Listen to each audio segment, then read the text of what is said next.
Om Swastiastu pemirsa Bali TV dimanapun Anda berada, kembali saya Nyoman Winata, redaktur pelaksana harian Bali Pos, menjumpai Anda dalam Bali Pos Talk. Nah, kali ini saya akan mewawancarai Wakil Ketua Umum Kadin Bali bidang perumahan dan properti, Bapak Wayan Jaya Antara, berkaitan dengan belum diresponnya oleh Kabupaten di Bali berkaitan dengan perubahan dari izin mendirikan bangunan ke persetujuan bangunan dan gedung ya, atau PBG ya.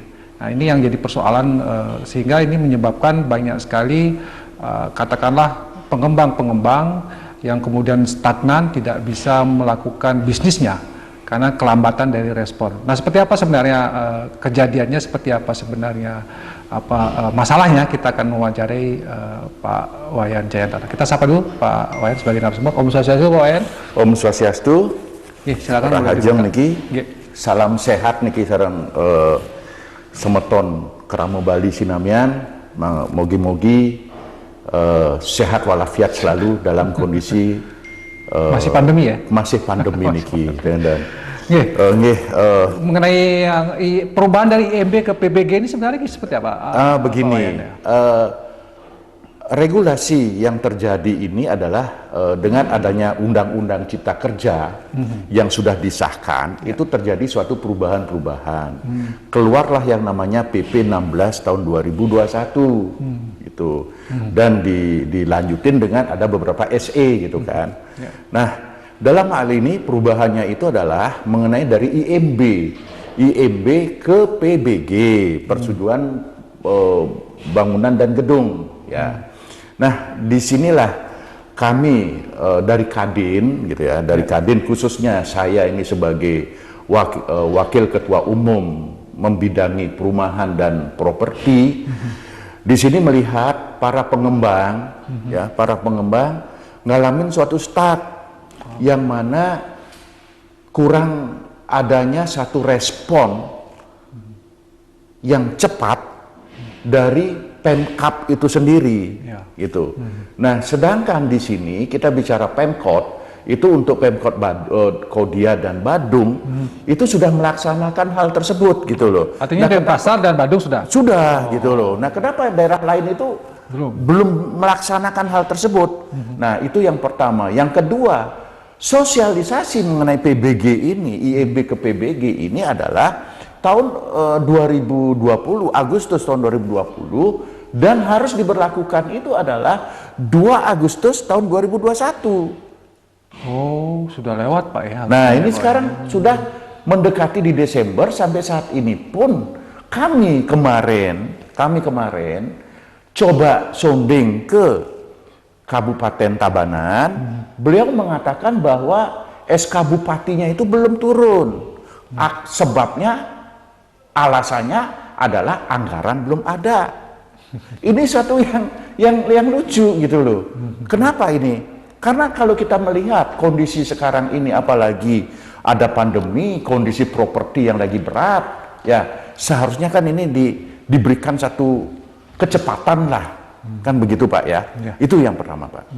Jadi memang beberapa yang sudah Denpasar dan sudah ya? Sudah melaksanakan sesuai dengan jadwal. Sesuai dengan jadwal, dan Jemberane pun sudah mulai melakukan itu juga. Belum ya? Belum. Sepertinya Kelungkung sudah, gitu kan. Nah, ada beberapa, satu contoh Tabanan, Singaraja. Karena apa?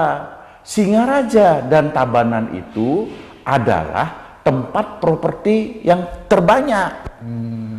Khususnya kita bicara adalah mengenai properti MBR, yaitu masyarakat yang berpenghasilan rendah. Nah, sekarang disepertikan ini, berapa ribu dan berapa ratus pengembang yang nganggur, berapa ribu properti yang stuck, yang tidak bisa akad kredit akibat dari permasalahan yang sekarang ini, gitu. Ini. Baik, sebenarnya apa sih perbedaan? Mungkin masyarakat banyak juga yang belum paham ya, antara IMB dan PBG. Apa perbedaannya Pak? Apakah persyaratan IMB lebih ketat, lebih berat, dan PBG lebih murah, atau seperti apa? Nah, baik, terima kasih. Ini pertanyaannya bagus sekali ini ya, supaya masyarakat paham sekali itu apa itu PBG, kenapa IMB ke PBG. Kembali lagi kami sampaikan bahwa dengan adanya Undang-Undang Cipta Kerja adalah memperlancar tidak ada hambatan, ya, dan meringankan biaya-biaya untuk berusaha, gitu kan. Ya. Nah, sekarang ke IMB. IMB itu kan dulu yang dikerjakan adalah dasarnya adalah manual. Ada beberapa meja, mungkin biaya bisa dikatakan tinggi atau biaya cukup tinggi dalam hal itu. Nah, dengan adanya perubahan ke PBG ini, itu dari dinas perizinan dibawalah ke teknis, ke dinas teknis. Teknis itu ada di mana? Di PUPR. Nah, sedangkan di PUPR ini belum siap. Oh, ya. Satu, masalah sumber daya manusia yang saya dengar, ya kan? Masalah sumber daya manusia di PUPR. Nah, ini jadi satu persoalan. Nah, PBG ini bagaimana? Gitu loh. Ya. Ini adalah dengan sistem online, para pengusaha untuk mengurus PBG ini lebih cepat.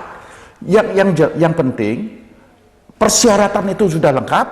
Saya kira nggak akan ada suatu masalah dan cepat. Harusnya itu selesainya cuman nggak sampai 3 hari aja udah harus selesai PBG itu, gitu loh. Beda dengan kalau IMB dulu kan panjang gitu loh. Berbulan-bulan ya. Bisa, kita tidak bisa bulan. Kita bicara di atas bulan lah gitu loh ya.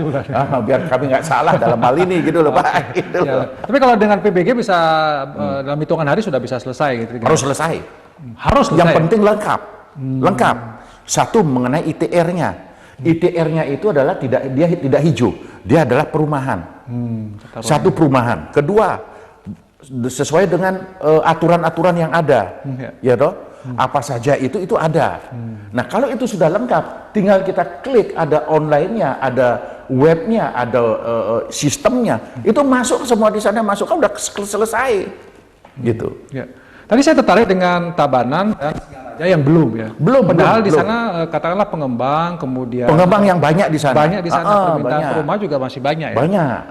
Sebenarnya kapan harusnya atau Pak Wayan punya kapan nih harusnya nih 2 kabupaten ini segera melakukan? Begini loh ya.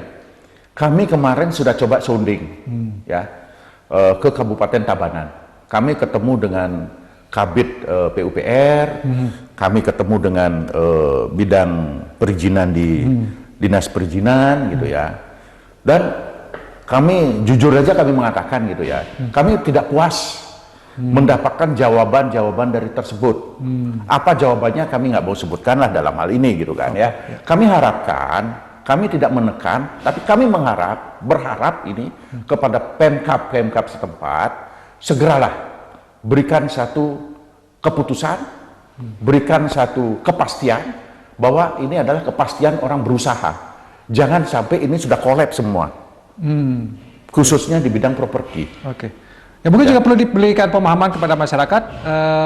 Kenapa? Artinya kaitan antara pengembang dengan IMB dan PBG ini. Apakah kemudian kalau tidak ada PBG, tidak ada IMB, tidak bisa terjadi transaksi antara pengembang dengan kliennya? Seperti apa? Oke, terima kasih Pak. Jadi begini ya, kenapa PBG itu penting sekali bagi para pengembang properti atau bagi yang berusaha? Ya, satu contoh, kalau kita buat gerai toko itu kan harus kita bangun gedungnya itu kan harus ada izin. Kalau itu tidak ada izin, pasti itu tidak akan bisa kita berbuat apa-apa. Tidak bisa berjualan ya? Tidak bisa jualan, itu satu. Nah sekarang kita berbicara properti tentang perumahan itu sendiri. Kalau itu dia tidak ada PBG, dan secara otomatis dia tidak bisa akan melakukan akad kredit di bank. Ini yang kuncinya. Kunci bisa melakukan akad kredit, mereka ini para pelaku usaha properti atau bisnis usaha perumahan ini, kalau harus ada syarat mutlaknya itu adalah PBG. IMB atau PBG. Gitu Pak. Ya. Yeah. Jadi ini sangat penting ya sebenarnya bagi Pak. Sangat penting sekali. pengembang Itu sehingga jantung dipercepat. begini Ya. gitu kan. Kalau ketika tidak bisa dikeluarkan PBG berarti tidak akan ada transaksi, itu artinya aset properti yang dimiliki oleh pengembang akan stagnan, tidak bisa dijual lah bahasanya Pak ya, tidak akan Itu yang terjadi, dan hari ini sudah terjadi sebanyak 2.800 unit yang terjadi kemandekan, tidak bisa realisasi. Kalau kita hitung dengan uang, anggap saja itu adalah MBR, MBR itu harga 168 juta per unit, kalikan dengan sekian, berapa itu uang yang diem, itu baru kita bicara. Berapa ratus yang diem sekarang para pengembang itu. Ini sangat-sangat luar biasa akibat dari tidak ada kepastian tentang pengurusan atau keluarnya PBG tersebut. Gitu. Pak, kalau kita berkaca Pak Wayan, jadi dari apa katakanlah Kota, Denpasar dan Bandung ya, sudah. Kenapa mereka bisa merespon cepat sementara yang lain tidak? Apa yang terjadi pada Denpasar sebenarnya? Apakah karena memang katakanlah pejabatnya atau apa yang lebih respon? Begini. Kami sedikit ini kan yang menjabarkan ya. Kenapa Pemkot atau Kodia Denpasar ini cepat merespon hal tersebut gitu ya? Karena dari perwalinya sendiri dia langsung merespon dan langsung menyelesaikan. Karena ini sifatnya kemauan tidak Pemkap itu sendiri, gitu loh. Karena faktor di sini ini adalah masalah perdanya itu sendiri. Perda masalah apa? Kontribusi, masalah biaya. Nah ini yang belum jelas, ya toh. Tapi kalau ini sampai diulur-ulur hanya masalah anggaran, masalah ini, pengusaha ini bangkrut sudah. Gitu. Ini sudah masuk ke. Berarti ini sebenarnya kembali kepada komitmen dari pejabat terkait ya, terutama pimpinan daerahnya. Betul Selama sekali. ini ada komitmen yang baik, yang cepat, responsif, maka ini akan bisa diselesaikan. Betul. Bisa menambahkan pengembang gitu. Makanya sekarang begini loh, Pemkap itu sendiri mau nggak gitu loh, untuk bisa merespon yang namanya PP 16 tahun 2021 itu, dan itu ada SE nomor 11 itu, bagaimana? Apakah direspon tentang itu gitu loh? Ya kan? Baik. Ini kan bicara tentang Undang-Undang Cipta Kerja yang memudahkan untuk memudahkan para pengusaha dan berusaha di Indonesia kita bicara. Apalagi dalam konteks pandemi ini perlu pengusaha itu diberikan kemudahan sehingga tidak tadi ya stagnan dan bangkrut ya Pak. Betul. Jangan sampai seperti itu kejadiannya gitu. Baik, Pak Wayan, karena waktu mungkin ada closing statement yang mempertegas kembali Pak Wayan apa yang ingin Pak Wayan sampaikan terutama kepada pimpinan-pimpinan daerah yang belum merespon ini Pak. Oke, saya terima kasih Bali TV. Syukurlah ya Bali TV ini mau merespon tentang apa kesulitan-kesulitan yang dihadapi oleh para pengusaha properti yang khususnya kita bicara itu adalah di Bali. Jadi mohonlah ya kepala daerah, Pemkap, ayo mari kita bekerja sama dalam artian segerakanlah mengenai PBG ini supaya dituntaskan ya. Jangan sampai para pengusaha ini sudah gulung tikar, sudah tidak ada apa-apa baru bersikap merespon PBG tersebut. Saya kira terima kasih. Semoga apa yang jadi live dalam hal ini menjadi dan didengar oleh Pemkap yang belum merealisasikan yang namanya PBG tersebut. Baik. Terima kasih Pak Wayan atas waktunya dan terima kasih banyak. Semacam mendorong juga ya.